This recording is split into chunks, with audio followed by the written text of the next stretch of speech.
बरखा की सास बिमला जितनी खड़ूस सास थी उतनी ही अच्छी माँ थी। यानी कि अपनी बहू से तो वो हमेशा चिढ़ी से रहती थी, पर अपनी बेटी पर बहुत प्यार लुटाती थी। हाँ पूनम बिटिया, कैसी है? और बनारस में गर्मी पड़ रही होगी, यहाँ दिल्ली में तो बहुत ही गर्मी है। अच्छा, कब से छुट्टियाँ शुरू है बच्चों की? एक काम कर, इस बार 1 महीने के लिए रहने आ जा। कब से तेरा आना नहीं हुआ। हाँ और क्या। अच्छा ठीक है, चल रखती हूँ। माँ जी, वो मम्मी का फोन आया था, कुछ दिनों के लिए छुट्टियों में रहने के लिए बुला रही हैं। वो भाभी भी अपने मायके गई हुई है, तो मम्मी घर पर लग जाएगा। बस छुट्टियाँ शुरू हुई नहीं कि तूने मायके जाने का राग अलापना शुरू कर दिया। अरे तुझे पता है ना, पूनम बच्चों के साथ छुट्टियों में रहने आने वाली है।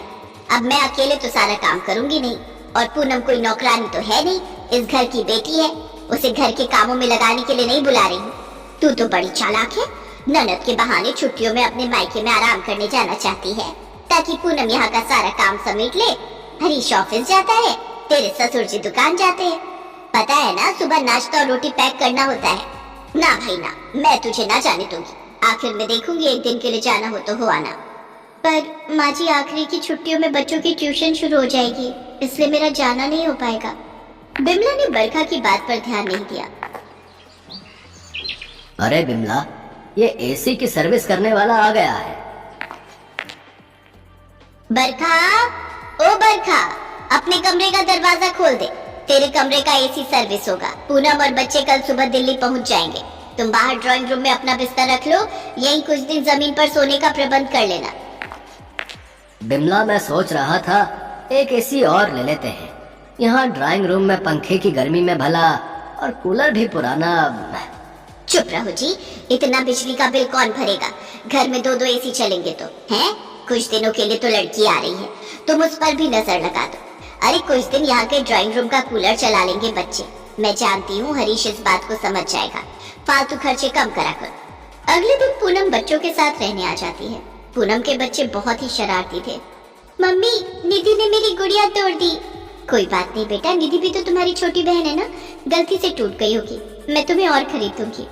मामी, मुझे मैंगो शेक पीना है। मम्मी, मुझे भी मैंगो शेक। मम्मी, मुझे भी मैंगो शेक पीना है। मम्मी, मुझे मैंगो खाना है, मुझे शेक नहीं पीना।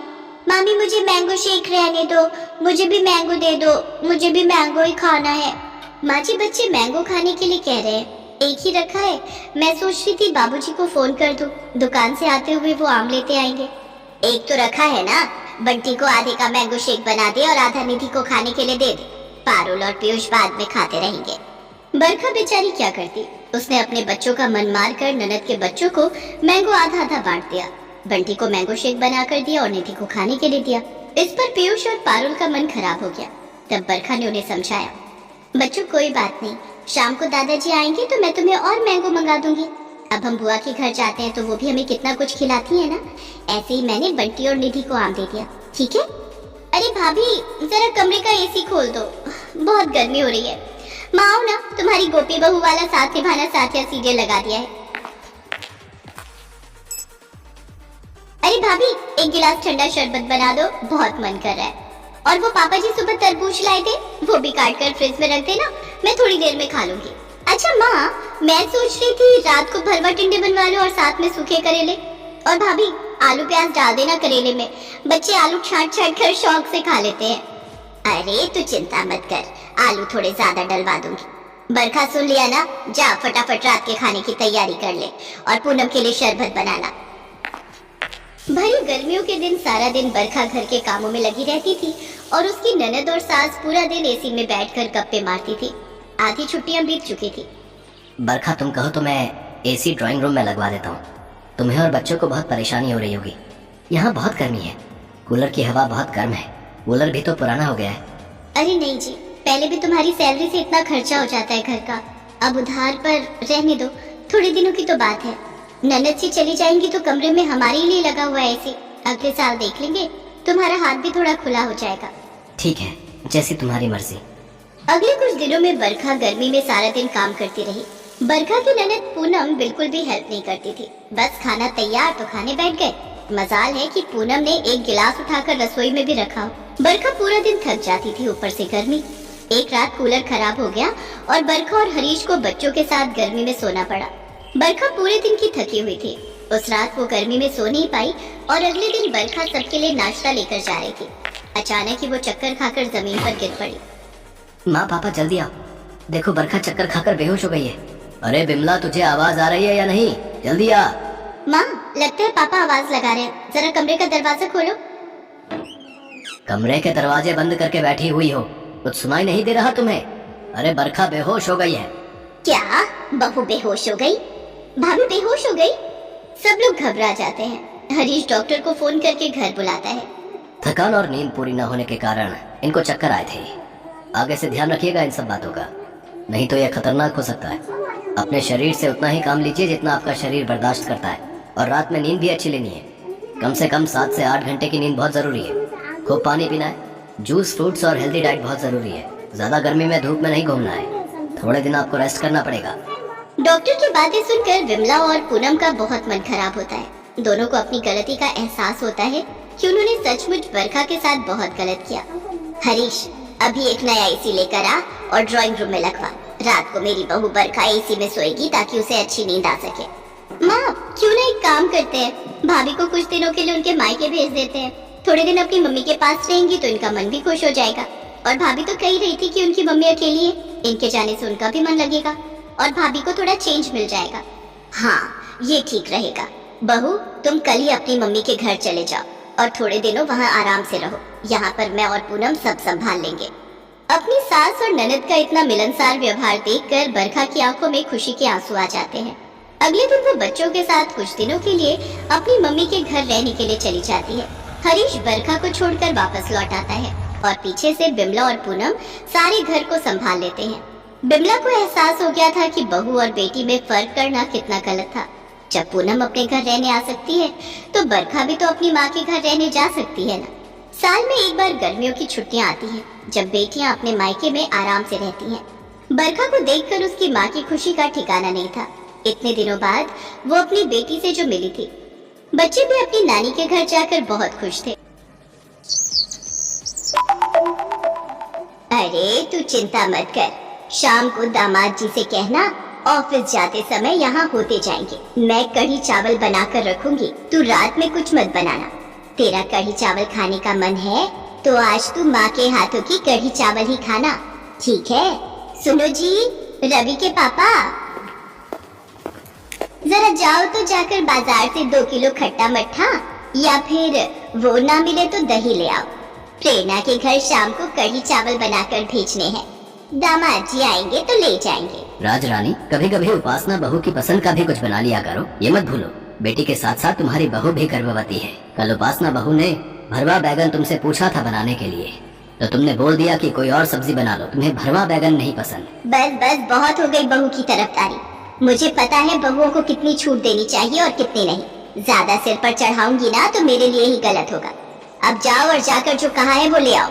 कढ़ी चावल बनाने में बहुत समय लगता है, अभी शुरू करूंगी तब जाकर दामाद जी के आने तक बना पाऊंगी। तुम्हें समझाना बेकार है, वक्त ही तुम्हें समझाएगा। उपासना की सास राज रानी को समझाना सचमुच किसी के बस की बात नहीं थी। राज रानी की बहू उपासना के साथ साथ उसकी बेटी प्रेरणा भी माँ बनने वाली थी। बहू और बेटी दोनों गर्भवती थी, पर राज रानी अपनी बहू उपासना की तरफ बिल्कुल भी ध्यान नहीं देती थी। उसे तो बस अपनी बेटी की सारी इच्छाएं पूरी करनी होती थी। इसी बात को लेकर उपासना का मन हमेशा दुखी रहता था। वो बहुत ही सीधी सादी एक साधारण परिवार से आई हुई थी। उसने कभी बड़ों के आगे जवाब देना नहीं सीखा था। इसी बात का फायदा राज रानी उठा रही थी। एक दिन राज रानी बाजार से आई तो उसके हाथ में ढेर सारा सामान था। उपासना बहू, जरा 1 गिलास ठंडा पानी लेकर आ, आज तो मैं बहुत थक गई। ये लीजिए माँ जी, आपने बहुत समय लगा दिया बाजार में। मुझे तो चिंता हो रही थी, आपका मोबाइल भी स्विच ऑफ आ रहा था।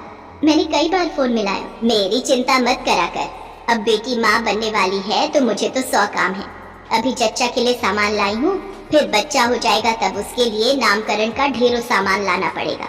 अब तो काम ही काम है तो बाजार आना जाना लगा ही रहेगा। क्या बना रही है रात को खाने में? एक काम कर, फ्रिज में भिंडी रखी है, वही बना ले। माँ जी, मैंने तो मटर पनीर की सब्जी और सूखी अरबी बनाई है। वो आज सूखी अरबी खाने का मन हो रहा था तो सब्जी वाले से ले ली थी। किसने कहा था दो दो सब्जियां बनाने के लिए? कितनी महंगाई है, खाली भिंडी से काम नहीं चलता जो अलग अलग सब्जियां बनाई जा रही है। तेरे तो जीभ के चटकारे ही पूरे नहीं होते। आज बना ली, अब कल से जो मैं कहूँगी वही बनेगा। पता नहीं आजकल की बहुएं अपनी मनमानी क्यों करती हैं। उपासना की आंखों में आंसू आ जाते हैं और वो रोते हुए अपने कमरे में चली जाती है। ये गुड़, बादाम, काजू, किशमिश और ये देसी घी डिब्बों में बंद करके छुपा देती हूँ। कल प्रेरणा रहने आने ही वाली है, उसका 9वां महीना लग जाएगा। उसे रोजाना आटे का देसी घी और ड्राई फ्रूट डालकर हलवा बनाकर खिलाऊंगी। कुछ ही दिनों में आसानी से बच्चा हो जाएगा। दर्जानी को फोन कर देती हूँ, उससे मैंने कुछ लंगोट और गद्दियाँ जो सिलवाई हैं वो पूछ लेती हूँ। सिल गई होंगी तो प्रेरणा के बैग में संभाल कर रख दूंगी। अचानक हॉस्पिटल भागना पड़ेगा तो कुछ नजर नहीं आएगा। उपासना की सास ने एक बार भी उससे मीठे मुंह बात नहीं की थी। उपासना को किसी भी चीज की जरूरत होती तो वो अपनी सास से नहीं कह पाती थी, क्योंकि उसे पता था अगर वो अपनी सास से कुछ कहेगी तो उसे उल्टा ही सुनना पड़ेगा। उपासना अपने मायके भी रहने नहीं जा सकती थी, क्योंकि उसका मायका दूसरे शहर में था और इस हालत में वो सफर नहीं कर सकती थी। इसलिए वो फोन पर ही अपने माँ पापा से बात कर लिया करती थी, पर वो कभी भी अपना दुख अपने माँ बाप को नहीं कहती थी। वो फोन पर हमेशा हंसती रहती थी। अगले दिन प्रेरणा मायके रहने आ जाती है और राजरानी अपनी बेटी की सेवा में लग जाती है। माँ, मुझे और नहीं खाना, मेरा पेट फुल हो गया है। अरे कहाँ कुछ खाया है? अच्छा, ये संतरे अनार का जूस पी ले। बच्चे के टाइम में चच्चा को खून की कमी हो जाती है, इसलिए इस कमी को पूरा करने के लिए जूस फल लिया कर। आओ ना उपासना भाभी, आप भी मेरे साथ जूस पियो। तुम पियो प्रेरणा, मैंने बिल्कुल अभी चाय पी है। अरे तू पी लेना, थोड़ा सा ही जूस है, वो भी तुझसे नहीं पिया जा रहा। उपासना सारा दिन खाती पीती रहती है, उसकी चिंता मत करा कर, तू अपनी चिंता कर। माँ, रवि भैया कब तक आएंगे? मुझे उनके साथ लूडो खेलना है। आपको याद है हम बचपन में कितना लूडो खेला करते थे और मैं हमेशा जीत।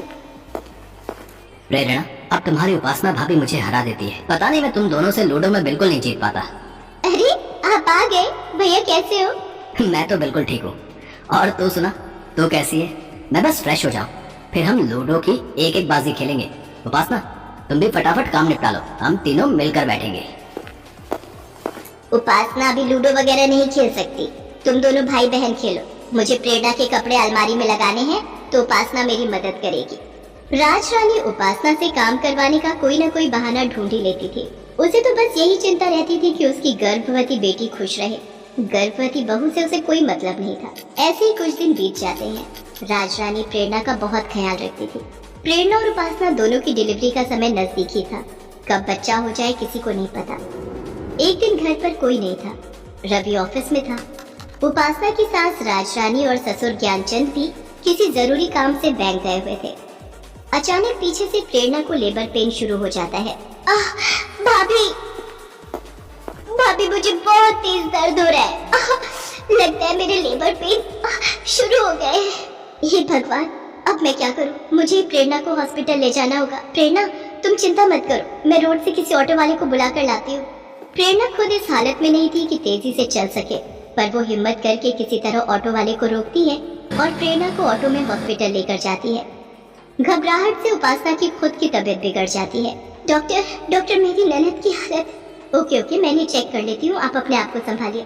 सिस्टर, पेशेंट को लेबर रूम में एडमिट कीजिए। उपासना की हालत बहुत खराब थी। वो रवि को फोन करती है। इतनी देर में राजरानी और ज्ञानचंद भी हॉस्पिटल आ जाते हैं। बधाई हो, पेशेंट की बेटी हुई है। जच्चा और बच्चा दोनों ठीक है। क्या मेरी नाती हुई है? मैं नानी बन गई। सिस्टर, मेरी वाइफ उपासना जो मेरी बहन को लेकर आई थी वो कहाँ है? देखिए, उनकी हालत बहुत खराब है। उनका ब्लड प्रेशर बढ़ गया है, जिस कारण हमें उनका ऑपरेशन करना होगा। डॉक्टर बस ऑपरेशन रूम में जा ही रही है। डॉक्टर, हमारी बहू कैसी है? वो ठीक तो है ना? देखिए, हमें जल्दी ही ऑपरेशन करना होगा। टेंशन की वजह से उनका बीपी बढ़ गया था, जिस कारण नॉर्मल डिलीवरी करना उनकी जान के लिए खतरनाक होगा, इसलिए हम उनका ऑपरेशन करेंगे।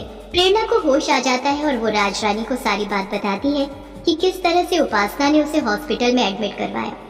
राजरानी को अपने किए पर बहुत पछतावा होता है और वो अपनी बहू उपासना के लिए हॉस्पिटल में बनी भगवान गणेश की मूर्ति के सामने प्रार्थना करती है।